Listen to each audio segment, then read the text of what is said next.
मोरिया कहना है क्या कहना है? अरे तमुर हिंद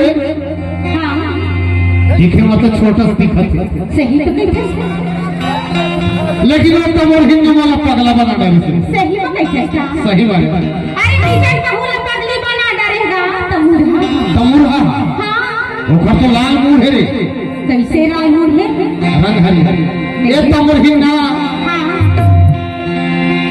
मोला बिल्कुल गुच्छल बना डाली से जी। कैसे और कैसे करा था जाना था कैसे? ये गजब कर डाली गजब कर डाली वाहे तमुर हिंद ये गजब कर डाली गजब कर डाली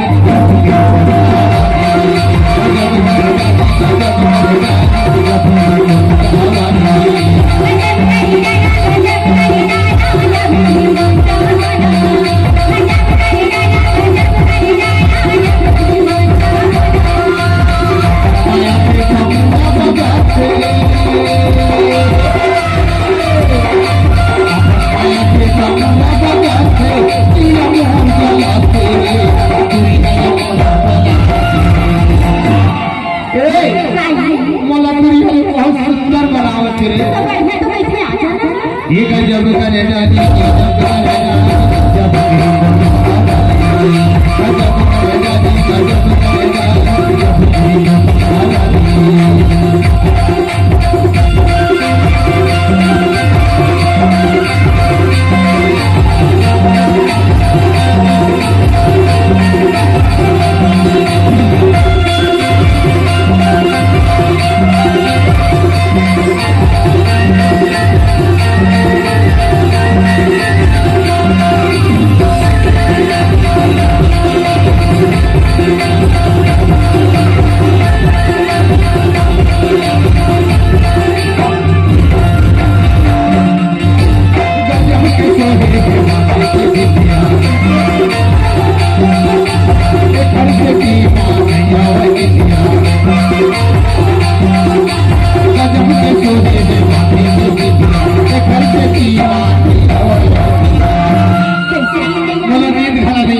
सही काबर जान ये लगाए हवाई लगाए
नींद नहीं आओ काम है। ये